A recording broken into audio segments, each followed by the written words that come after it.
हमारे पास ये है, ठीक है, कंपाउंड ले लेते हैं ये कंपाउंड। अब लो टेम्परेचर पे और हाई टेम्परेचर पे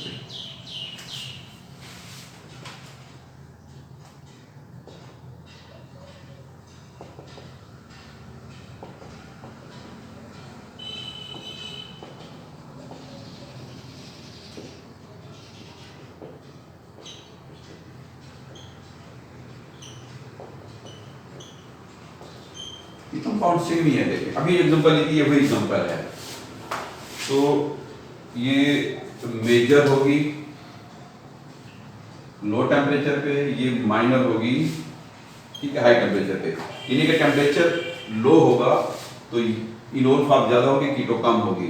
अगर हाई टेम्परेचर होगा तो फिर ये इनोल फार्म कम होगी, कीटो ज्यादा होगी। रीजन को ये देखिए, ये हाइड्रोजन बॉन्डिंग यहाँ भी चांस है, लेकिन जब टेम्परेचर कम होगा तो ये मेंटेन रहेगी। जब टेम्परेचर हाई कर देंगे तो ये हाइड्रोजन बॉन्डिंग यहाँ से टूट जाएगी तो फिर ये ज्यादा स्टेबल है। तो फिर जनरली तो कीटोन ज्यादा स्टेबल होता है ना, कीटो फार्म, ठीक है। ये बात, ये टेम्परेचर क्या है यहाँ पे इफेक्ट है।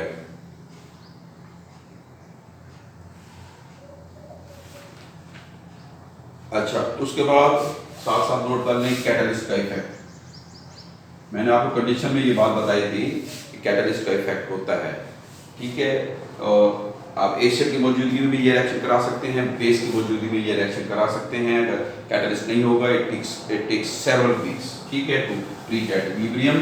और अमूमन ज्यादातर जो है ना ये बेसिक मीडियम में फेवरेबल होते हैं, ठीक है। तो जितना बेसिक मीडियम ज्यादा होगा उतनी जल्दी आपके पास ये डायनामिक इक्विलिब्रियम जो है ये एस्टेब्लिश होगा। तो ये कैटलिस्ट का क्या है इफेक्ट है। तो लास्ट हमारे पास है सॉल्वेंट का इफेक्ट है, ठीक है। तो अब सॉल्वेंट के इफेक्ट में फर्ज करिए हमारे पास सॉल्वेंट इफेक्ट। तो ये कंपाउंड है CH3CH2 वो, ठीक है, C2H5, ठीक है। इथाइल हमारे पास एसिटोएसिटेट है। तो अब ये जो कंपाउंड है in vapour form in C2H5 और इथाइल अल्कोहल में, ठीक है, इन वाटर इन टॉलुइन। तो अब ये हम देख रहे हैं ये सारे इनोल कंटेंट कितने होंगे। बाकी दायरे क्या होगी, ये कीटो फॉर्म होगी।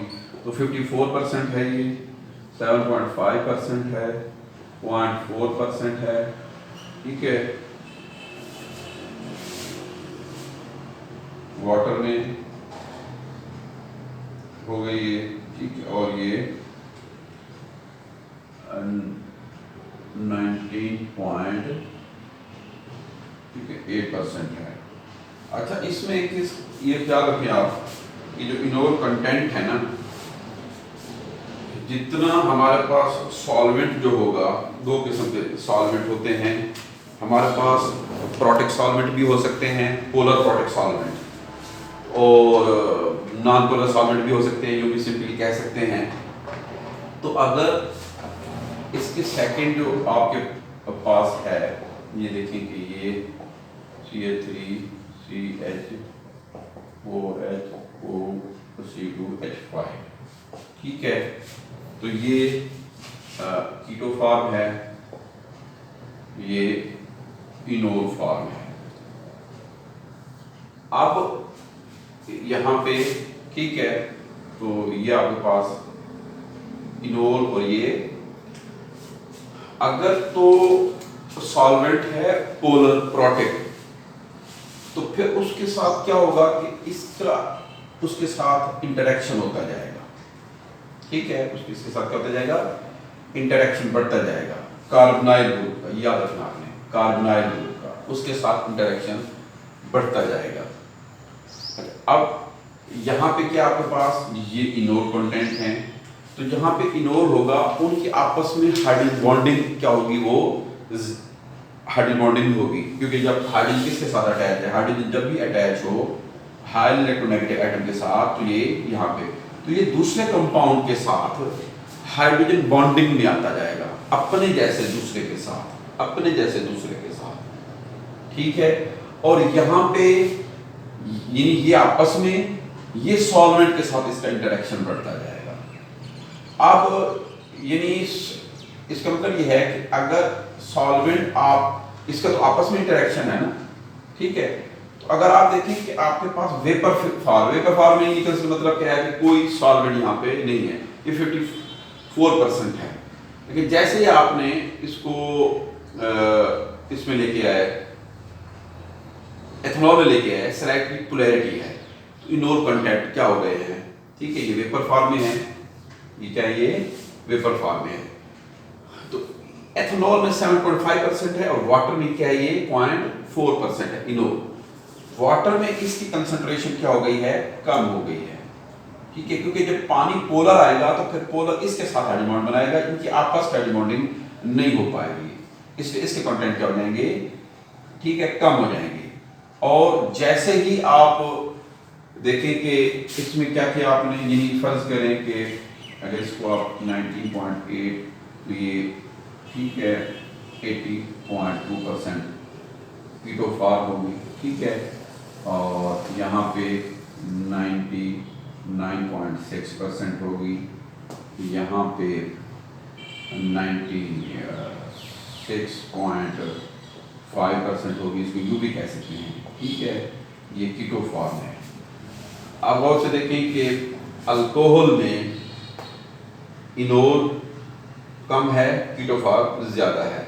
वाटर में देखें, यहाँ पे वाटर में कंसंट्रेशन जो है ये और इसकी बढ़ गई है इनोल फॉर्म की, ठीक है। और अपने कीटो फॉर्म की इनोल की कंसंट्रेशन क्या हो गई है, कम हो गई है, ठीक। तो इसको इन शॉर्ट में बता देता हूँ, आप इसको लिख लें, नोट कर लें।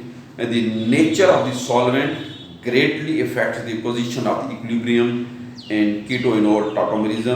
द हाइड्रोक्सिलिक्स या जिनको हम पोलर प्रोटिक सॉल्वेंट भी कहते हैं, जैसे वाटर है, जैसे अल्कोहल है, जैसे मेथनॉल है, इनकी बात हो रही, पोलर प्रोटिक सॉल्वेंट हैं, ठीक है। ये डिक्रीज करते हैं इनोल कंटेंट, याद रखिएगा क्या करते हैं ये, जैसे ये देखें, ये इसने क्या किया, इनोल कंटेंट को क्या कर दिया, डिक्रीज कर दिया। इनोल कंटेंट डिक्रीज करते हैं, क्यों, by decreasing the extent of, ठीक है, इंट्रामॉलिक्यूलर, ठीक है, इंट्रामॉलिक्यूलर हाइड्रोजन बॉन्डिंग। इंट्रामॉलिक्यूलर भी मैंने हाइड्रोजन बॉन्डिंग बताया था, इंट्रामॉलिक्यूलर हाइड्रोजन बॉन्डिंग को ये कम करेंगे तो फिर डेफिनेटली क्या होगा, उनका ये परसेंटेज भी कम हो जाएगी। तो इनोल में क्या होते हैं, इंट्रामॉलिक्यूलर, अगर इंट्रामॉलिक्यूलर कम हो रही है तो फिर सारे इनोल कंटेंट भी क्या हो रहे हैं, कम हो रहे हैं, ठीक है।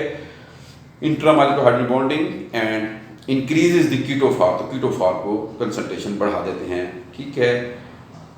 तो इसी तरह इसको वाइस वर्सा भी आप कर सकते हैं। तो इन शॉर्ट क्या है, सॉल्वेंट इफेक्ट सिंपल आपने याद रखना है, polar solvent, protect polar solvent जितना होगा, जितना आप पोलर प्रोटेक्ट सॉल्वेंट होता जाएगा उतने याद रखें इनोल कंटेंट कम होते जाएंगे, कीटो बढ़ते जाएंगे।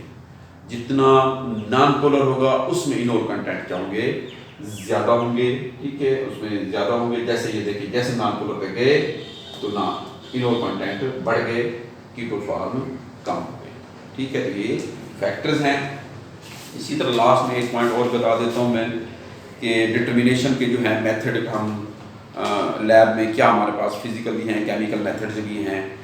टाटोमर्स को डिटेक्ट करने के लिए फिजिकल में रिफ्रैक्टिव इंडेक्स है, कंडक्टिविटी है, ऑप्टिकल रोटेशन है, यूवी है, आईआर है, एनएमआर है, मेल्टिंग पॉइंट, बॉइलिंग पॉइंट्स हैं, ठीक है।